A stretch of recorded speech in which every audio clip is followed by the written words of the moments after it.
Lee Fewer. Hello everybody. Yes, I am joining also these gentlemen up here, taking a break from my own campaign too, because this is so very important and on a very personal level for me. First, I just want to say that I've been a Richmond resident for over 50 years. My husband and I, we both were raised in the Richmond District, and we raised 3 children there. I was very active in all the schools. We feel like it's our home and our community. And for the last 2 mornings, I have been out with Eric at transit stops because, one, I really wanted to win, but another thing is I am very, very fearful. So as a District 1 resident, I get mailings every day. I get mailings, at least 3 mailings every day from his opponent's campaign. And I look that they have spent $16,000 on each mailing. And I am afraid that people are going to believe what is written in those, in that literature, because it is simply not true. I have worked with Eric before he was on our Board of Supervisors. He was a great school board member. And President Yee is right. He has always looked out for the communities of color, always looking out for our English language learners.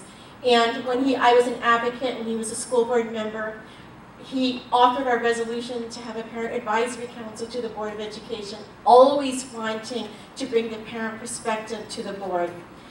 I have supported him in his last race for supervisor, and I thought that was difficult, but I had no idea how difficult this race was going to be. These next 4 days are going to be crucial. And I'm sorry that I get so emotional about it, but you know, my husband has been a policeman for 35 years in this district.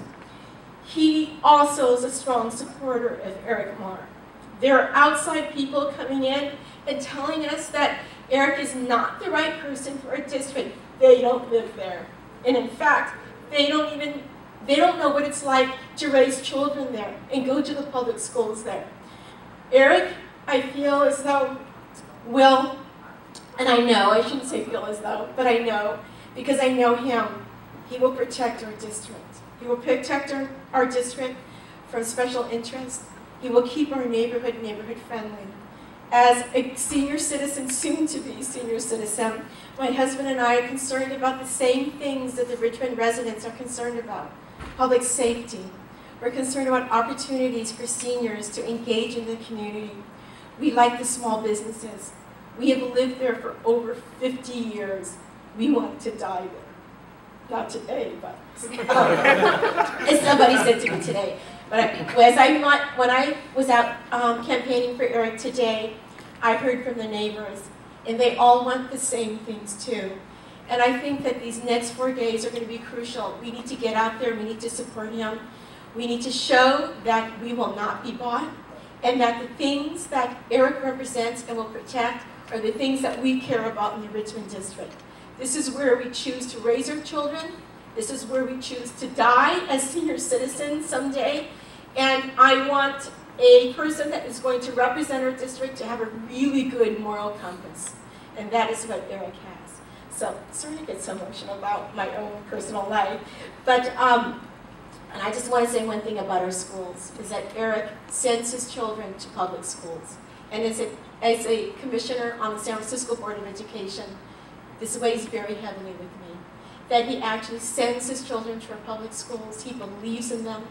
He will not desert our schools in the Richmond District. He will protect them. He will protect the education of San Franciscans and for their children.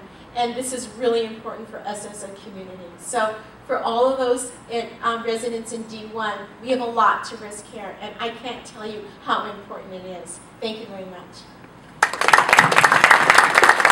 Thank you, Sandy, for those moving words.